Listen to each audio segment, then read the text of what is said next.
Intro to Ethnic Studies expands the horizons of themes revolving social justice, social responsibility, and social change. This course goes over history, experiences, cultures, and the issues of racial ethnic groups. We identify social patterns and universal qualities that are present in societies beyond our own. We have also made connections of our personal experiences with racial identity and racism. Intro to Ethnic Studies gives us a better understanding of the world by looking at the experiences of others. One topic I found meaningful was race, housing, and the environment. This went over how housing segregation is a racial project. Depending on where people live, their address has structure of racial privilege in our society. Segregated housing causes racial discrimination because it leads to all-white suburbs, all-white jobs, and all-white schools. For example, our class lecture video went over the Federal Housing Administration HOLC program. This system assigned loan risk scores to neighborhoods after the Great Depression.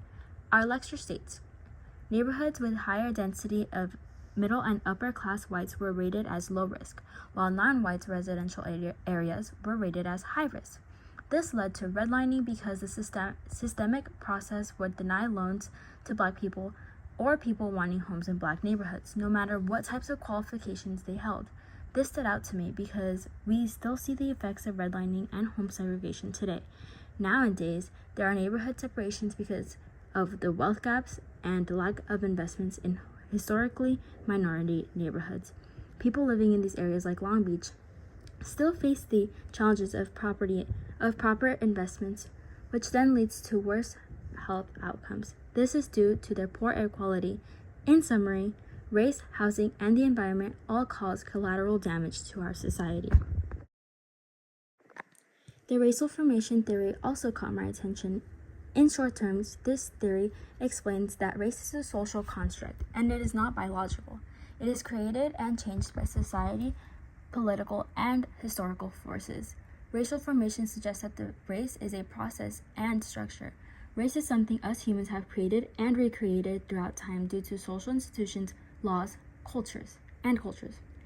Our class lecture on racial formation states that racialization is the extension of racial meaning to a previously racially unclassified relationship, social practice, or group. The slides emphasize racialization equals difference plus power. An example of racialization is racial disparities in Portland. In Portland, only 0.5% of the population is Black, but their arrests were 4 times the rate of whites and charged 7 times the rates of whites. This stood out because racial formation is something that can be fixed into simple terms. It's not something that can be fixed into simple terms. Instead, it's shaped by power dynamics. It really puts into perspective how race functions in society. It also made me realize how race is deeply political. I will be using the tools and the content I learned in ethnic studies in my own life. My major is communications with an emphasis in journalism. I believe that it's key to have empathy and deep understanding of people to properly report on other people's lives. This is because with ethnic studies, I'm able to tell stories with cultural awareness. I will be able to report with greater cultural sensitivity and depth. I can assure to correctly represent diverse communities without falling into stereotypes. Understanding a movement's historical and cultural context from the ethnic studies perspective will help me cover a story with a lot more information. Getting involved with the Black Lives Matter movement or the Dreamers movement would be easier and better explained due to me taking this course.